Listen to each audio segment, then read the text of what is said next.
mesmo que o homem me traia, mesmo que o homem ainda seja infiel, Deus ainda ele permanece fiel, porque ele não pode negar a sua própria natureza. E essa carta, quando Paulo escreve para Timóteo, ele já está pela segunda vez preso em Roma.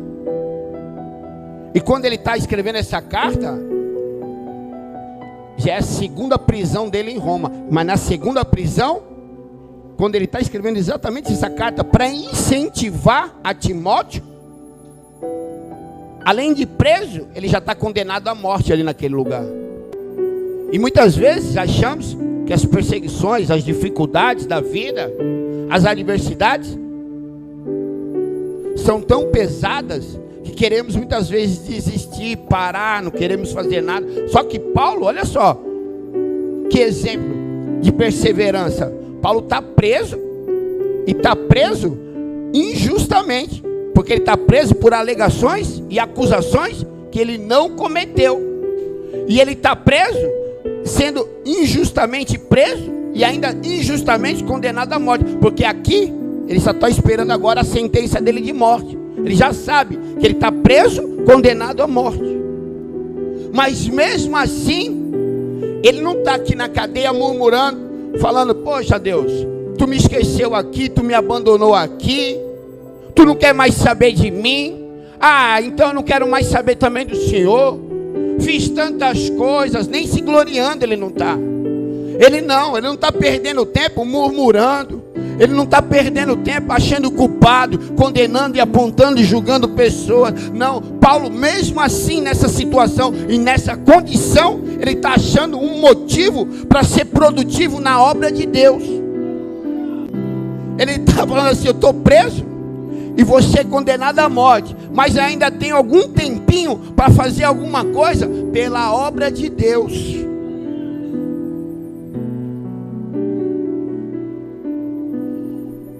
Paulo está falando assim: eu vou usar o pouco tempo que eu tenho ainda para fazer alguma coisa pela obra. Ele está mostrando para mim e para você que mesmo nas dificuldades nós podemos ser produtivos. Ele estava fazendo uma carta ali, ó, na cadeia, para incentivar Timóteo, que vai ser o sucessor dele, para incentivar, fala: Timóteo, gostaria, lembro das tuas lágrimas, gostaria de te ver.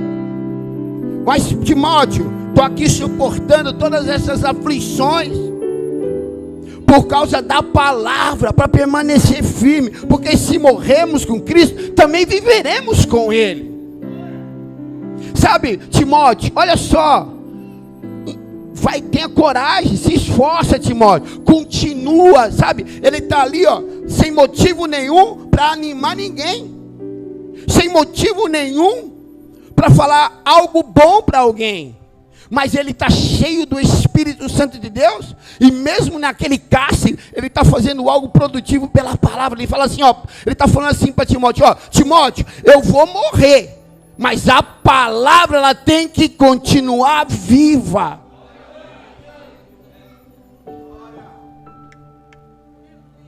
E tem muito crente que tu puxa só a orelhinha dele. Ele vai embora, ele abandona, ele não quer mais fazer nada, ele quer ficar sentado.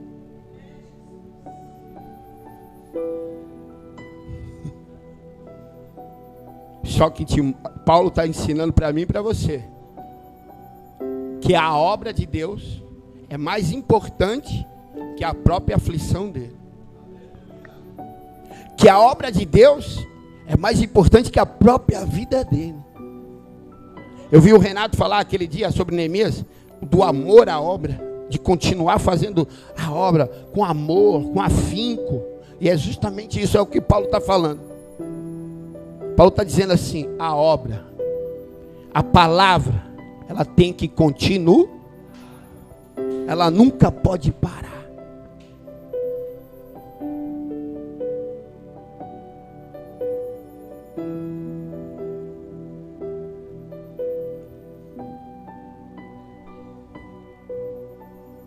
Nós temos sempre que continuar, né? Estava falando sobre isso agora, né? Quantos crentes, homens e mulheres de Deus, que eu conheci na minha trajetória como pastor, como cristão, que ficaram pelo meio do caminho. Quantos? Muitos. Ontem eu tive o prazer de encontrar a pessoa que foi usada por Deus para me converter. E eu conversando ali, eu falei, puxa, que felicidade de poder te encontrar hoje.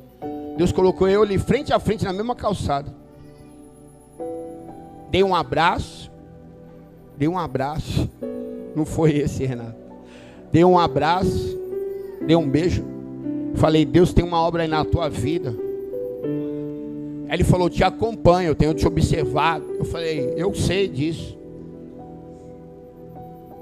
Só que as palavras que saíram da boca dele foram, é de desânimo total. Não estou mais indo na igreja, não quero mais ir, estou decepcionado. E assim como ele, no meio do caminho da minha trajetória cristã, eu conheço vários que passaram pela minha vida, por vários ministérios que eu tive.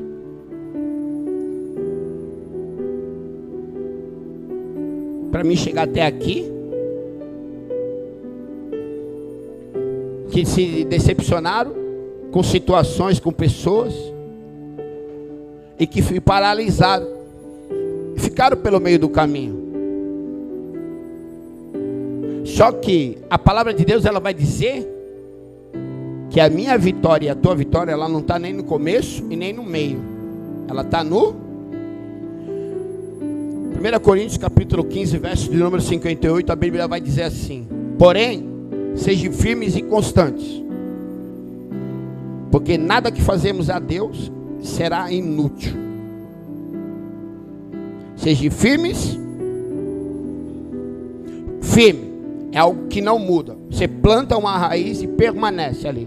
Vem tempestade, vem ventos fortes, eu continuo ali. Constante, eu mantenho a mesma aceleração todos os dias. Tem pessoas que são velocistas, tem pessoas que são ultramaratonistas, que não têm velocidade, mas correm distâncias longas. Não importa o teu ritmo, mas todos os dias avanço para o alvo. No meu ritmo, se eu não consigo correr, eu dou um passo todo dia, mas todo dia eu dou um passo e avanço para o alvo. Que a gente possa ser firme e constante.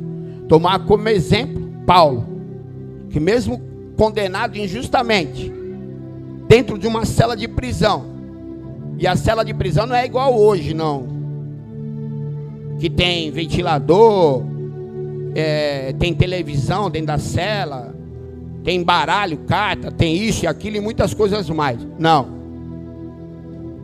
era no cativeiro mesmo, era lá embaixo, uma masmorra mesmo, onde ali passava o esgoto do palácio, onde ele estava amarrado nas pernas e nos braços, onde não havia luz, era numa escuridão, mesmo com cataratas, Paulo já quase ficando cego, condenado injustamente, preso injustamente. Nesse meio termo, em nenhum momento, em nenhuma das cartas, tu vê Paulo murmurar contra aquilo que ele fez ou contra aquela situação que ele estava passando. Em todos os momentos, em pequenos momentos, até nesse momento que aqui é a última carta de Paulo, 2 Timóteo, é a última carta que ele escreve. Mesmo nos últimos momentos dele, ele está incentivando Timóteo. Que a gente tome isso como exemplo. Que a gente venha ser firme e constante, todos os dias, realizando a boa obra do Senhor. Que a gente venha entender que as nossas aflições e os nossos problemas não podem nos afastar da presença do Senhor, não podem nos afastar da obra de Deus, que tudo é passageiro, mas a única coisa que é eterna é as minhas palavras nunca, céu e terra, mas a minha palavra nunca. Aplauda o Senhor aí nessa noite.